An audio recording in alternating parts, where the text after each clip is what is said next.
never thought Leopards Ate My Face. No, I never thought Leopards Ate My Face. we bonded over bigotry, but they weren't supposed to turn on me. No, I never thought Leopards Ate My Face. Welcome back to Choose the Bear. I'm Kat Calvin, and this is the first episode of season 2 and our first YouTube episode. So we will see how this goes. This season, we are celebrating bold, brilliant women who are rewriting the rules in big and small ways. Today, I am so thrilled to kick things off with comedian, actress, and activist Franchesca Ramsey. She's turned sharp political commentary and fearless creativity into a platform that inspires millions. So if you love what we're building here, don't forget to like, share, and subscribe. It's the best way to help people find these conversations and to join our community. And let's hear from Franchesca. Not to be racist, but Not to sound racist, but not to sound racist. my grandma hates collards. Wait, is that racist? All right. Well, everyone, I mean, as you can see, looking at the screen, I'm so excited. We've got an amazing guest who, even if you don't know, if you're like, that person seems familiar, as soon as we start talking about the thing you know her about, you're going to be like, oh my God, I love her. We have the incredible Franchesca Ramsey here. Hello. Hi, thanks for having me. I'm so thrilled to have you. I'm really excited to talk, but I have to say, so I bought your book. Oh, Which yay. is so good, and I love it. Thank you. But we're kind of book twins because we both have accidental activists on our books. Oh, no way. That's so funny. Isn't that? I saw it and I was like, oh my God, I'm book twins with Franchesca. That's Ramsey. amazing. So everyone, the book will be linked below. It's really good, but I actually was surprised about how much you talk about sort of, you know, how you dealt with haters and social media comments and all these things. And I was like, oh, this is actually so relevant right now. Oh, yeah. And Thank I've you. been talking Sad that it's I still know. relevant Yeah. considering the book was published in 2018. But yes, Right. unfortunately. Yes. And I think that doesn't more end. relevant now because back then we still had Twitter that was like mildly functioning, and now it's just all Yeah. Nazis. Yeah, it's so real. Yes, it is. And I was just talking to someone yesterday about, you know, my friends who have teenagers and how they're having such a hard time teaching them about social media. And I read that chapter. I was like, I am telling all of my friends to buy it. Oh, wow. Thank you so much. I think about that all the time. And I think that's something I expressed multiple times in the book, that as an adult, things that have been said to me online have hurt me. So I can't imagine what it's like to be a kid, and not to get on my soapbox because this is a thing I talk about a lot, but it's always confounding to me, people that willingly put like every moment of their kids' lives online, like build social platforms around them. And then I'm like, if I saw strangers saying this wild stuff about my children, I would just like rage stroke out. Like, I don't think I could handle it because people get really bold behind their phone and behind their computer screen. Well, and I just watched a documentary about family vloggers, and it was wild because the parents, even when someone's looking at them and saying, you know, hey, do you know that your 4-year-old daughter's followers are like 98% adult They don't men? care. They don't care. Just like deer eyes. Yeah. I was like, how do you? Yeah, it's really, it's so bad. And I've said this many a times, but I feel like we are going to see a wave of like tell-all books from formerly famous internet stars. And I often tell people, you know, how many former child stars that are now adults have said that they had all of these challenges and were in compromising positions, and they still had like the protections of SAG, for example, and even people like Natalie Portman, who has a flourishing career and lots of awards. She's even talked about like, yes, some like weird, sketchy stuff happened. So then I'm just like, okay, so like, oh, it's a strange phenomenon. It's the pursuit of fame and fortune above all else, including our children. And I'm glad you brought up child stars, because this is not a new thing. No. It's just so much easier for parents to exploit their kids now than it ever has been.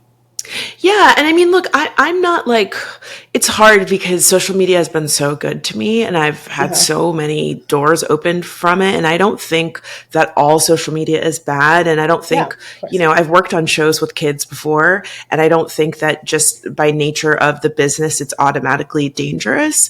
But I also think there has to be a line between like your child's privacy. And I oftentimes see, family vloggers that are like, I don't even know my child's first crush. It's like, don't put that on the internet. Like, why do we know about that? I think with anything, there's a balance necessary. But to your point about that documentary, I think a lot of folks see how much money comes in and that unfortunately clouds their judgment. It does in all ways. And I mean, I have a framed tweet on my wall because that's how I started my nonprofit. And I absolutely, it would not exist. The book, nothing that I've done would exist without Twitter and like the community that came around me when I started my nonprofit. So yeah, it can be really powerful, but also I think it's exactly that power that makes it really scary. Like I've been watching a lot of things on this unschooling trend. Oh God. And it's just like, yeah, like we, there's got to be limits, and I think that but it is so interesting. And I think what was interesting about reading your book was reading the reflections of someone who started and with a viral video, and then you've had this amazing career, but it's been long enough that you have reflections. And so then what I'm curious about is now you're having that really viral moment again. Yeah. How is it different or the same? Like what's happening now? I mean, the biggest difference is it's less money. I made a shit ton of money off of shit white girls say. What's interesting now is that going viral is like not really special anymore. Everybody has had a viral tweet or a viral video or a viral TikTok or like every single person And I often think of, this idea of Andy Warhol saying in the future, everyone will have 15 minutes of fame. And like, that's really where we're at right now. And so I feel very fortunate that I've been able to maintain a career. It'll be 20 years next year that I've been making video content online. But now going viral, it's just like, again, I'm not going to poo-poo getting some money from my social media presence, but social media is not like my biggest source of income. I'm always happy when something goes viral, but it feels like these platforms have created more and more reasons not to pay you. They're like, congrats, you got 8 million views, but the quality's not great, so we're not going to pay you.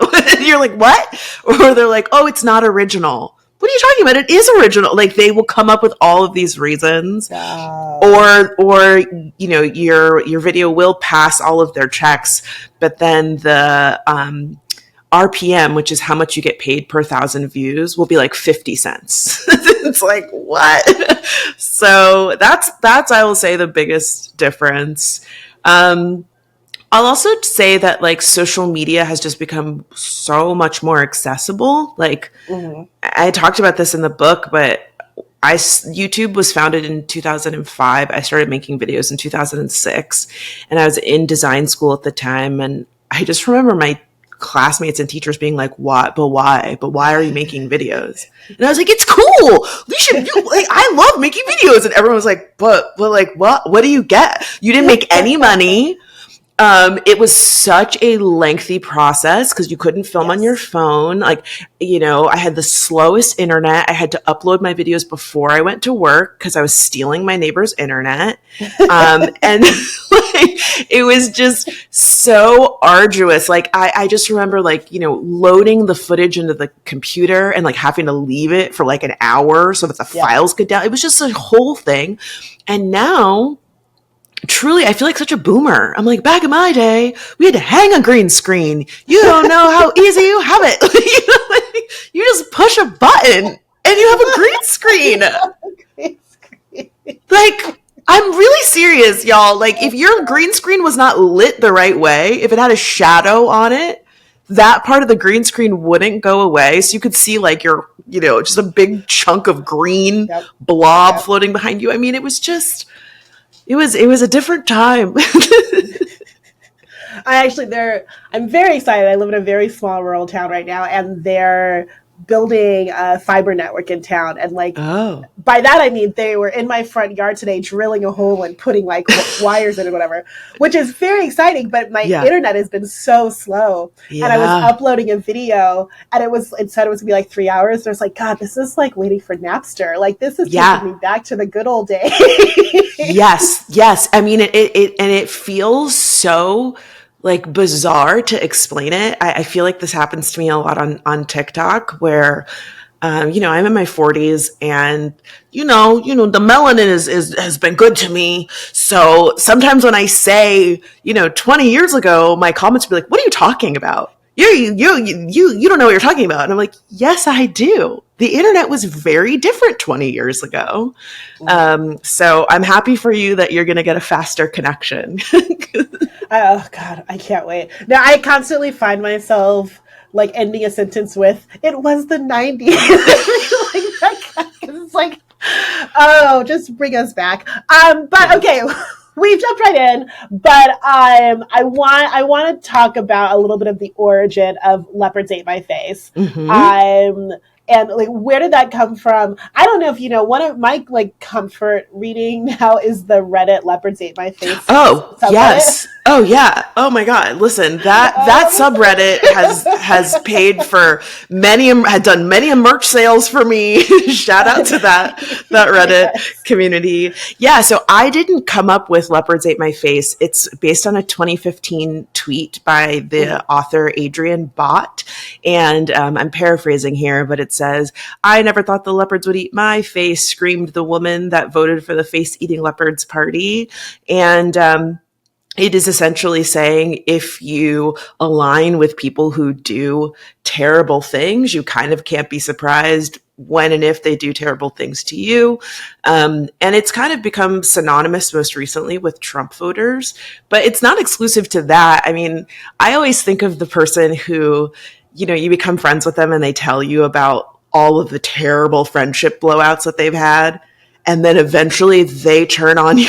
You're like, oh, you were the leopard. You in this situation were the one that was crashing out, and it was only a matter of time. So I turned it into a song. I'm not the first one to make it into a song. I've had a few tiffs online where people are like, "You stole this. You stole this." I'm like, no, I just took a meme and made a song out of it. And shout out to Adrian, because we are mutuals on social media, and I always credit him with coming up with the phrase. But I did write the instrumentation, and I play ukulele, and I wrote some other lyrics to it. And now you have like a whole gospel one. Yeah. I love that. I did a gospel choir. I did a mariachi band. Yes. I've done a whole bunch of different versions, and it's really taken on a life of its own. And it's been really fascinating, kind of just watching how it has, in the midst of a time filled with a lot of uncertainty and disappointment, it's become a bright spot for people. And it's a double-edged sword in that I'm sad that this has become so popular, but I'm glad that I get messages from people all the time that say, like, I was having a horrible day, and then like I come across your song and it brightens my spirit, or I bought a shirt or I bought a sticker or whatever it is. And so I'm really thankful for that. Yeah. For me, I mean, it's just a bright spot and it's hilarious. And every time you come up with a new instrumentation, I'm just like, well, this is now my favorite. It's replaced the mariachi band as my favorite. But I work in politics and voting, and we're sort of gearing up for midterms right now. And one of the big problems we had in the last election is that every election for the last 8 elections, we've been like, you guys vote or democracy will end. And people were like, yeah, you keep saying that. And so we sort of needed democracy to end. And so now I'm like, we've got midterms coming, and I feel like hopefully enough leopards have eaten enough faces that people are going to turn out and vote and make the right decision. But, people need to learn. And we're at a 250 years, we're like at a period when people like need to be reminded of like how democracy works. And so every time I hear your song or I'm on the Reddit, for me, I'm just like, hopefully that's another vote. Yeah, You know, and hopefully. it really gives me hope. Yeah, I did see that Run for Something, which is an organization I've worked with a very small handful of times, but I'm a huge supporter of theirs. They put out something saying after Mamdani got the nomination that they had this gigantic surge in people signing up and saying that they want to run for office. And I think to your point, it's the pendulum swing of like things have gotten really bad and people need a bright spot. And my hope is that more people are thinking, you know what, I actually want to get more involved because we do need more people to vote. Don't get me wrong. But I think we also just need more progressive, fair-minded, intelligent people, boots on the ground. Cause it's like, and honestly, like, as much as this most recent election was like heartbreaking for me, it also kind of gave me permission to be like, fuck it. I'm going to do it. I'm going to do whatever I need to do. If Donald Trump can be the president, like, why am I over here giving myself such a hard time and making sure every little thing has to be perfect and doubting myself and doing all these things? And it's like, I still want to show up the best of, I want to show up my fullest self. I want to be prepared, but also like I have to stop holding myself back. And I hope that's what other people are thinking too, as we go into the midterms and potentially getting involved in their local politics. Yeah, no, absolutely. I definitely also had that moment of like, oh, well, I'm going to do whatever I want. Yeah, for sure. I think one of the things that helps, I mean, you know, we're around the same age. We were raised by Jon Stewart. He taught us how to think critically, and media literacy and everything else. And one of the things that always happens throughout history whenever there's political upheaval or stress or impending fascism is that humor and satire become incredibly important. And so you, in this last 20 years, you've been a big part of using humor and comedy to address political issues, et cetera. Can you talk a little bit about that and about how or if things are different right now than you've seen in the past? Yeah, well, I mean, that's where the moniker Accidental Activist came from. In 2012, I had my first big viral video, Shit White Girls Say to Black Girls. And, you know, I definitely wanted the video to do well, but I had no idea, you know, the impact that it would make. I think it did like 12 million views total, but I think it was like 1 in the first day and 5 in the first week, which again, 2012, today, that's not a big deal. But those numbers back then were a very big deal. I was on Anderson Cooper, like I was on MSNBC, like it was a whole thing. And the response was such that it made me go like, like what's the lesson that I can learn here? And while I thought I was just making a video about my personal experience growing up in South Florida and going to predominantly white schools, I inadvertently made a video about microaggressions and about privilege and started this global conversation and was being invited to colleges and, you know, to companies and marketing agencies. And suddenly I was having all these people like wanting to hear what I had to say. And, it was a really pivotal moment for me where I realized like, there's something here. And so I just kept exploring ways to talk about identity and political issues and things that were important to me or upsetting or frustrating or eye-opening to me in comedic ways. And, you know, I think the Daily Show is a perfect model in that Jon Stewart very brilliantly was able to use comedy to talk about the news. And at its height, and even today, it's still like sometimes outranking the views of traditional news programs. It needs to be accessible. And so I think that's what humor does. It helps open people's eyes. It helps them see things differently. I really like analogies. I like songs. I like characters. I like pop culture references. And I've just really found that that's kind of one of my superpowers is being able to take things and break them down into ways that are more digestible. I mean, I think of the the government takeover song that came out beginning this year. Oh my God, incredible. Which was so incredible. I had that right. It was a catchy song. It was kind of funny, but it was also telling a real truth about the moment we were in. Yeah, it was incredible. Yeah. It was incredible. Yeah. And I think to your question about like how, to circle back to your question about how things have changed, you know, I really felt like I was behind the curve when my Leopard song was going viral because everyone was like, get it on streaming. And I was like, I don't know how to do that. I'd never put a song on streaming before, versus the hostile government takeover song. He got that bad boy on streaming like immediately. There were remixes. I was like, whoa, like there is really a formula that I was not really privy to, because I think I'm still a little old school in that respect, that I'm not thinking like, what if this goes viral? I just wasn't thinking it. I was just like, oh, this is fun. Here's a song. I have a ukulele, you guys. Truly, people are like, where is the song on streaming? I was like, oh, why is everyone yelling at me? I don't know. Just listen to it from TikTok. Yeah, it's interesting to me as a fellow old, because there's this whole like pipeline of virality, and I have no clue, right? Like of like how anything works. What do I know? You know, I'm still like, I just want to like write a book, and people like books. You know, put it on a website, right?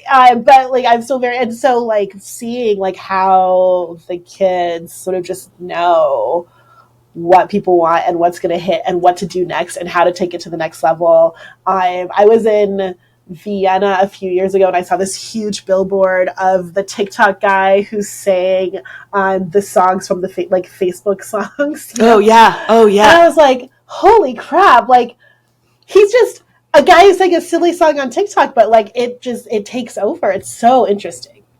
Yeah, it is very much a different world, and I really appreciate now that people can see the power in it. I think there was a study or a survey a few years ago that was talking about how most kids, when you ask them like what they want to do career-wise, like they all want to be YouTubers. They all want to be TikTok stars, where I think in our generation, it was like, oh, I want to be a football player. I want to be a pop star. It's really seen as a viable career now. And it really wasn't when I was doing it. And there are pros and cons to it, but I think for me, the thing that I appreciate the most is if you're a creative person and you don't live in New York, you don't live in LA, you don't have parents that work in the industry, you're not independently wealthy, like those barriers don't necessarily mean that you can't have a thriving media career, as long as you have something to say and you're dedicated to it. Even if it's something I don't necessarily agree with, like you can find your audience online and build a sustainable career. Yeah. Although I will say, for any kids listening, we do need electricians. I'm just. Oh my God. Yes, we do. Like, you're going to need a dentist 40 years from now. Why is it though? Because like, I feel like the kids get it, but when you look at Republican social media, it's always just the cringiest, worst types of, like the songs, the jokes, everything. And I'm always like, how are we living in two completely different, even pop culture universes? Yeah. Where they're just always making the Let's Go Brandon raps, like all this stuff. I'm just like, even Let's Go Brandon. It was just like, okay, so you like, I guess miss like the explanation was so strange. It was like a NASCAR driver was being interviewed and they were screaming, "Let's go Brandon." And so, and like, it doesn't make any sense to me. No. Like it was very strange. I'm sorry to cut you off. I know there was a question in there, but I think I lost the question. No, I mean, but I just love, I don't know if you even have a perspective on like how it is that the left and the right seem to be in such wildly different, even pop culture universes, that even the way that we do social media is so different. Yeah, I mean, I think that it's not necessarily a new phenomenon. I saw someone talking about this ironically on TikTok, and I can't remember the guy's name. So, but whoever he is, I'm crediting him now. But he was talking about how there's a reason why we don't really have that many conservative movies that are like cultural phenomenons. And it's because of the way that they understand humor. Like they don't really understand, like, and I don't want to paint everyone with the same brush. So I'm adding these caveats because I'm trying not to be offensive here, but like, you have to be smart to be funny.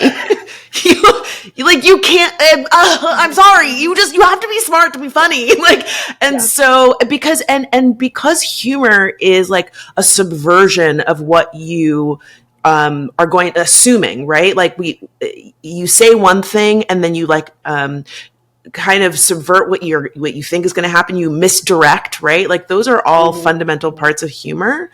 And so like folks who have a more conservative view of the world or ideology, like they don't really think in that way. So like their humor is just kind of like, unfortunately, a lot of times, like just punching down. Like when you see a lot of conservative stuff, it's just like, ha ha ha, you think your gender is a helicopter. And it's like, what is the joke there? Like there's no premise. It's just be mean, right? Like, so I think that that's part of it. And I think that happens again, not just online. It happens in movies. It happens in music too, where you're like, oh, there's really no metaphor here. It's like a very straightforward, on the nose interpretation of like words or feelings or whatever.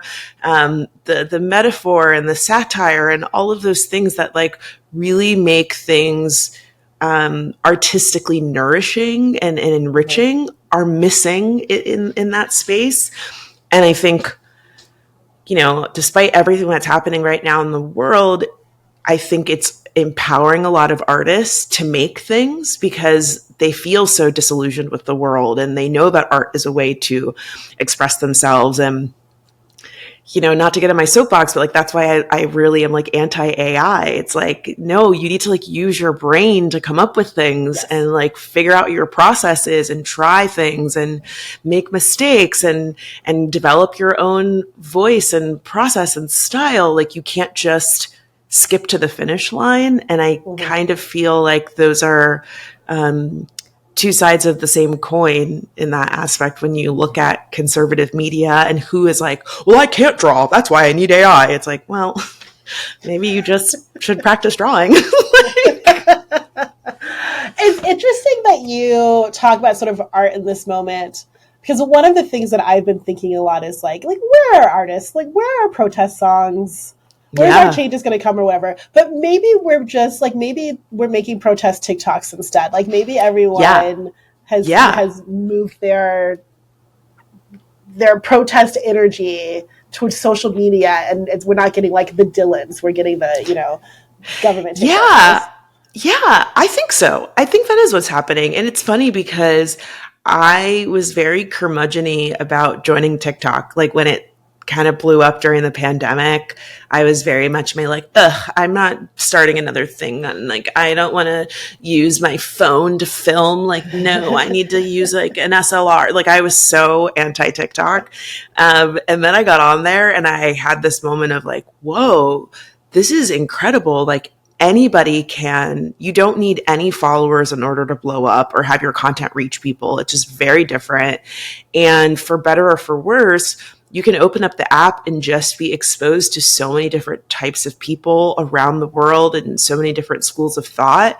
And so to your point, it really does feel like, it's like TikTok University. You can open it up and you can hear from real scientists, real, like news, actual journalists, right?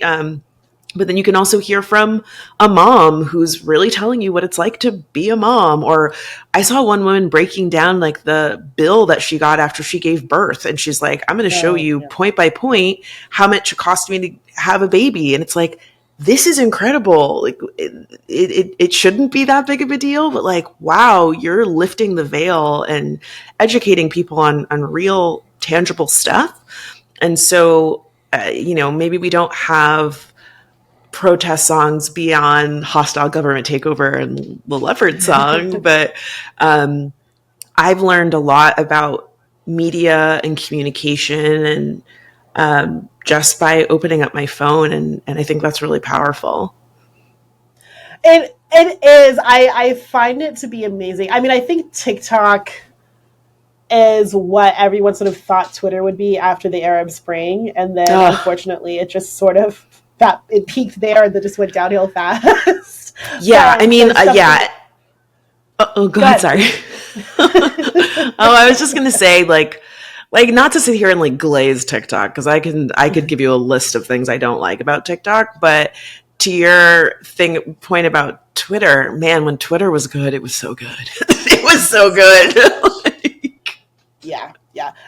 Twitter was my favorite platform, and now I'm like, oh, these other ones are not for me. I'm trying, but but I was gonna say, I think there is a way in which, especially when you look at, for instance, instance like the war in Ukraine when it started in Gaza, and like being able to get real videos, which has been really powerful, and I think really amazing. And I was thinking, I remember being a kid. And like, my dad was in the Iraq War and like seeing it on TV, but you're just getting like, the media perspective on the nightly news. But there were, people who you knew and you knew their names and like were following them through the whole war and like really seeing their story. And I think that was incredible. It is also though really scary. Like I was taking an herbalism class, and so I was on like herbalism talk, and then I very quickly got on anti-vax talk. And then it got really right wing really fast, and then I was like on white nationalist talk, and I was like, the right wing pipeline, the FYP. Yeah, it's bad. It's really bad, and that's every platform. It's like that on YouTube. Yes. It's like that on Twitter, like especially on Twitter. Yeah, it's really bad. Yeah, it's scary. It is, and it's the UK just, I think this week, as of the recording, has this new law to try to force people to verify their ages with ID for porn sites, but also for subreddits like the Stop Smoking subreddit and things like that. And, when I think about sort of like how that may expand, and, we have this, I do not... I empathize with policymakers right now because the battle between protecting children and free speech is kind of impossible. And I get that they're doing what they can. But like when I think about sort of TikTok and where we are, especially where we are right now, and it's like if this is where kids are connecting and where we're trying to spread activist messages and whatever, I don't know, the pipeline is worrying. Yeah. I mean... Yes, and I think a lot of times it's easy to say like, oh, we want to protect children as a way to get people to not notice ways that our rights are being infringed upon because, what I'm like, a few places, including YouTube, have said that they might start doing this age verification thing as a way to protect children. And it's like, I've seen some crazy shit on YouTube that shouldn't even be here. Like no one should see it. Like adults shouldn't see this stuff, but you're making money off of it. So you allow it to be there. And our government says like, oh, we need to get rid of TikTok because it's a national security risk. And we're so worried. And it's like, yeah, but you won't do anything about gun control, right? Like you won't focus. Like it's so, again, like I do think you're right in the sense that, there's a lot of stuff online that kids shouldn't see.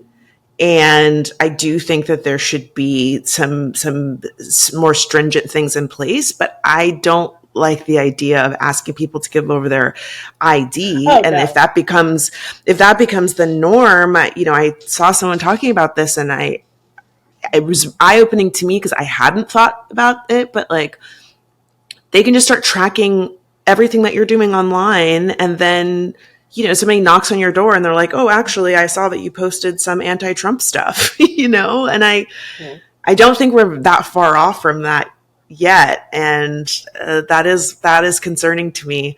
But also, maybe this is going to be me touching grass in 2026, like maybe I'm about to be outside.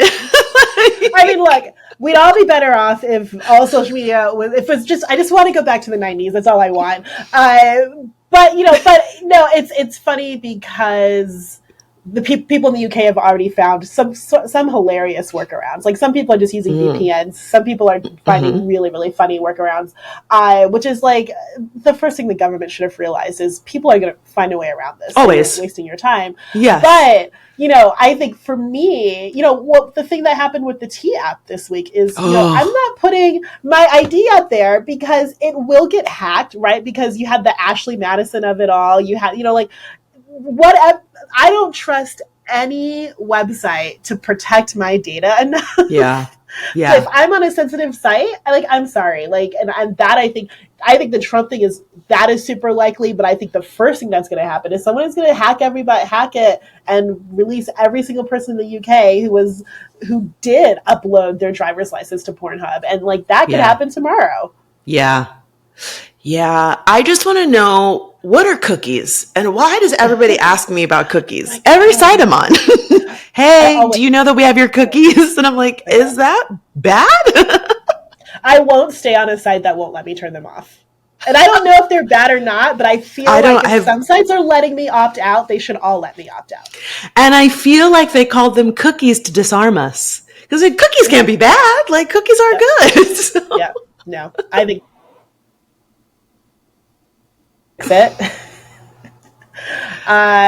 Your hilarious podcast. Oh, thank you so much. You cut out for 1 second. Sorry. Okay, sorry. Let me fix it. Your pod. Which I love because it's funny and you two just mesh and vibe with each other. Thank you. But also because one of the things that we talk about on this podcast a lot when we're talking about this fabulous phenomenon of more and more women, particularly, but people choosing to be single and child-free or child-free, is that friendships and community are so important. I mean, they're important for everybody, and I think if more moms had more friendships and communities, they'd probably be happier, but particularly in this sense. And it's so difficult to find very often. And one of the things I love, so I was watching some of the Let Me Fix It YouTube vids and going through the comments, and so many of the comments are just about how joyful it is for people to watch YouTube being joyful and friends. And that for me, it really said a lot because I think, we are in this space, whether we like it or not, where we feel like we know people we've never met, right? We're watching people on the internet. We feel like we know them. And that could be good or bad or whatever. But seeing how many people were deriving joy and hopefully inspiration to have, their own, wine and bitch sessions with their friends. Yeah. Watching you guys, I thought was really joyful. So tell me about the podcast. What made you guys want to create it? Just everything about it. Yeah, thank you so much for saying that. Delon and I have been best friends for over 20 years. We met freshman year of college at University of Michigan. And I went to law school. No way. Oh wow. Small world. So we both went to Michigan, go blue. Yeah, and I only stayed for freshman and half of sophomore year. Mm-hmm. And when I left Michigan, I told Delon I was leaving. He was so heartbroken. And I remember just being like, why are you heartbroken? You're my guy. We're going to stay friends. And he always says that he thought he was never going to see me again. He was like, I'm never going to hear from this girl. And again, this is 2003, 2004. So again, very different time in terms of being able to communicate, stay in touch. Yep. No social media. My school didn't have Facebook, the school I transferred to. But we would send each other emails, and I flew back to Michigan to see one of his plays. He came to Miami and stayed with me. So we just stayed in touch. And over the years, we've just said, we want to do a project together. And we just were never able to figure out what it should be. And over the pandemic, we really decided that we wanted to create a podcast. And I have enough experience pitching shows and making things. I was like, someone should pay us to make this. So we pitched to a few different places, ended up selling the podcast. and did, I want to say, like 48 episodes with Acast, which was our previous network. And our premise was really just modeled around what we always do in conversation with each other is we often talk about celebrities and books and movies and things that we love that we wish that we could fix. And like one of our first episodes was Christina Aguilera. And we were like, Christina, we love you. What are you doing? Like, why hasn't Christina figured it out? And so we talked about like, what would we do? We'd love to see her do, you know, a cabaret style show. And we even talked about Burlesque the Musical, which now is a real musical. Like we envisioned I know we have predicted so many things on this show. It's kind of insane. But we said like we would love to see Burlesque become a musical, and then sure enough, it's become one. And so the premise is just let me fix it. Every episode we talk about things, we do deep dives and we kind of unpack them. And it's been so fun. And to your point about the comments we get on our friendship, it's been so healing for us because we talk all the time. I mean, we send voice notes back and forth every time we're on the phone for like hours at a time. And we're just like, this is the podcast right here. So the show really, while it's a lot of work, like it's such a salve for us in the midst of everything happening in the world. And you know, we don't always agree on things, but we can speak to each other in a way that is respectful and offers grace and shares where we're at. And we see things differently often at times. And I do think it's really important to prioritize friendships as I often joke he's my first husband. You know, I'm like, this is my guy. I wish I could, you know, put him on my insurance. Like, why can't you? I mean, look, I've said this many a times. I'll say it again. I think that platonic friendships should still be prioritized in the same way that we prioritize romantic relationships. And he's my emergency contact. I'm his emergency contact. Like I would love for us to live together at some point. Like we're just, you know, ride or die. And it's important to pour into friendships in that way. And that's something we talk about a lot on the show. Like we go on vacation together. We set aside time to talk on the phone that's not about work stuff. I've loaned him money. He's loaned me money. Like we are there for each other. I'm so proud of the show that we've created and so honored that people tune in and enjoy it. No, I love it. And I think particularly right now, you know, people are always like, you know, Kat, I don't know what I'm supposed to be doing. And like, you know, I feel really guilty when I'm doing things that aren't like, you know, political or whatever. And I'm like, no, like my job is doing political stuff. And I still take a lot of time to like have hobbies, go golfing, play video games, whatever. Like we need that time outside of the chaos and with friends and with relationships. And I think that was, I mean, I was like, oh, I'm just going to watch a couple of these before. And then I was like, oh, wait, I mean, no, she's right. No, he's right. Like, I was really in it because it's so good. Oh, thank you. Also, it just, like, gives you warm fuzzies. And we need our batteries recharged. And we need our batteries recharged in non-political ways. It's so important. Thank you for saying that. I mean, I think the other thing that's been really important for me and the show has really offered us as a divorcee, I got divorced in 2019 and really encouraging people to prioritize their platonic friendships. And so we often really talk about the work of friendship. And I think a lot of people are afraid to talk about that or just afraid to approach it. Like I see too often online where people are telling the internet about some drama they had with their friend. And I'm always in the comments like, but have you talked to your friend? Why are you talking to us? Like, go talk to them. There's so many things where I'm just like, and they're like, well, they think this and they always do blah, blah, blah. And it's like, well, if you really care about this person, you shouldn't craft a narrative about who they are or what they're going to say or why they did something. You should go talk to them. And if you really care about the relationship, you have to offer them space to share how they really feel without projection, without interruption. And coming to social media and telling us about it is not the move. It's not the move. I don't understand that your first instinct being, I'm going to turn on a camera and give this to millions of people. Like, I just don't get it. Yeah, and look, and again, like I will say, like, I've shared tons of things with the internet that in hindsight I regretted, but I'm also thankful that I'm at a point in my life where I've like learned that lesson. And if I do share something on the internet, it's usually been like 5 or 10 years. I'm telling you about something that happened at work. I don't work at that job anymore. And I don't tell you who I worked with, or like, I don't give any details or anything like that.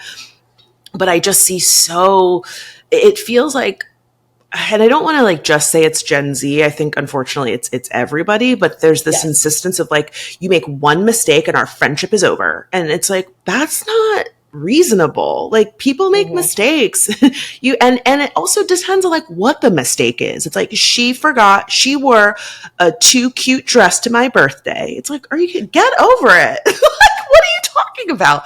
That's not a reason to end a friendship. We went on vacation and she slept in all the time. Well, then don't, that's not who you go on vacation with. Like, there's some basic stuff that I think just genuine communication would solve. Yeah. Yeah. We need less of, I think social media really taught us, to protect our peace too much. Yep. There was this, and Uber is evil, but they had a really good commercial where, they had a bunch of people just like texting and canceling plans, which was really glorified. But then they showed the other side of that, which was someone alone on their birthday, right? Or someone just sitting. And then, and then they like, of course, flipped it and were like, okay, I'm coming. And then like they, got an Uber. But like, that was so real to me because I feel like we've got to this place where we're so focused on, canceling plans and protecting our peace and like first red flag and I'm out the door, even if the red flag is not a red flag. And then we're like, but then like we have this like loneliness epidemic. Yes. And like all the kids are saying, well, I don't have any friends. And I read this really depressing Atlantic article about how no one's having parties anymore. I saw that article. I saw that too. I wonder if these things are connected. It's so real. I remember for my 40th birthday, I hosted a brunch and I posted a photo, and I think there were 18 people.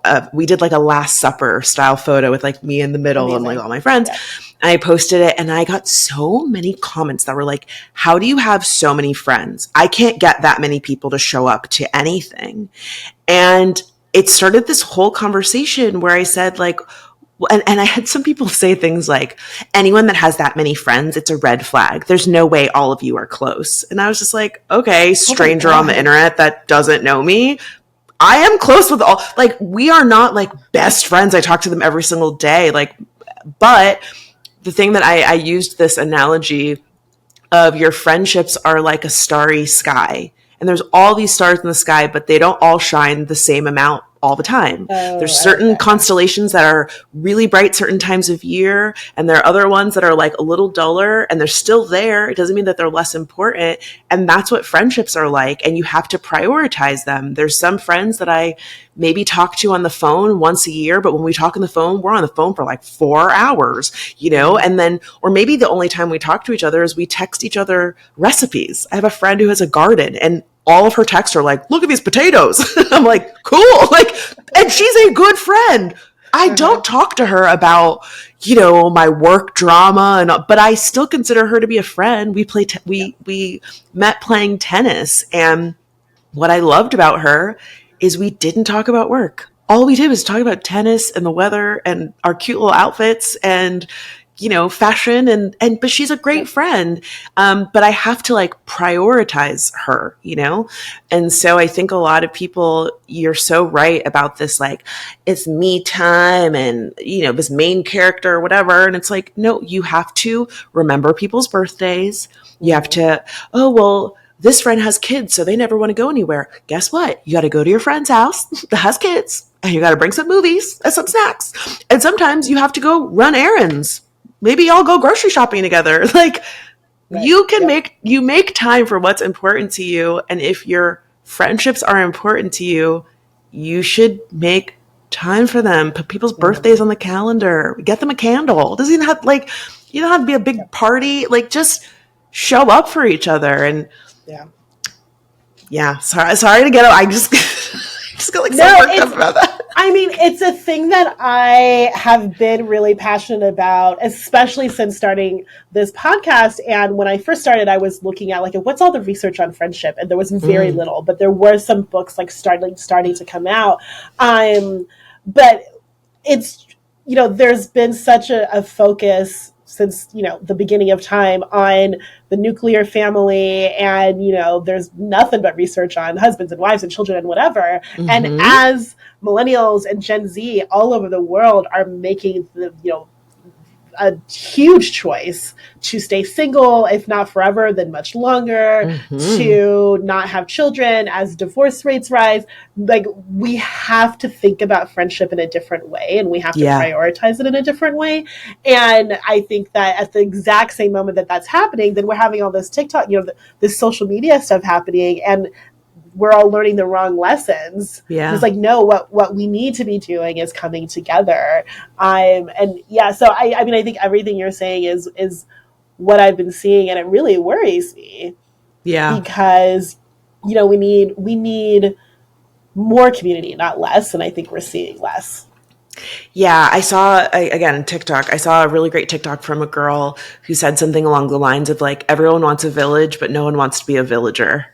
And like being a villager means like taking people to the airport. It means like letting somebody borrow money. Sometimes it means like watching your kids or watching your dog, or, or texting back, which everyone acts like texting back is like such a burden. And I'm like, first of all, you could do it in the bathroom. And second, if you don't text back, that's fine. But like, I can't keep up a relationship with a person who doesn't communicate with me. No. And to that other end, if you're not a texter, then you have to say like, hey, I'm not a really big texter. Want to talk on the phone? Hey, want to do a FaceTime? Like, I have a friend who sometimes we have like co-working sessions over Zoom, and we don't even talk. We're just working. We do like 20 minutes of work and then like talk for a little and then 20 minutes of work. And it's awesome. It's helped me get so much done. We're not even we maybe talk for like 40 minutes the whole time, intermittently. Yeah. I'm so grateful I grew up in the Stranger Things days, when we would just ride our bikes and at someone's house and whatever. Or Mall Madness. God, I loved that game. Did you have Mall Madness in the 90s? Yeah, I didn't have it, but one of my friends did. Yeah. Oh, it was the best. But yeah, I think it wears me. And I think, again, sort of to bring it back to Let Me Fix It, one of the things that I loved about the podcast and why I'm happy that it's so popular is like, I was like, more people need to see and experience friendship like this and have it modeled. Like, we need all the Gen Zers to just watch this and be like, this is what friendship looks like. Now go do it. Thank you so much for saying that.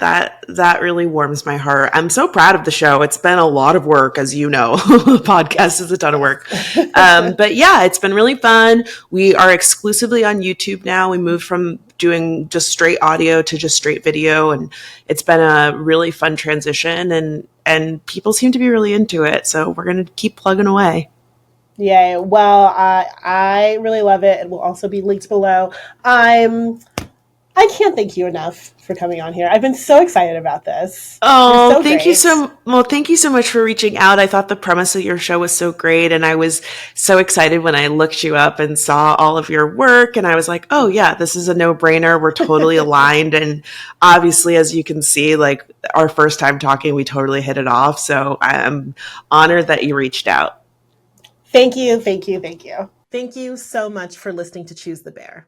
If you enjoyed this conversation, please take a second to like, share, and subscribe. It really does help us grow. And remember, everything you are is more than enough. Have a great day.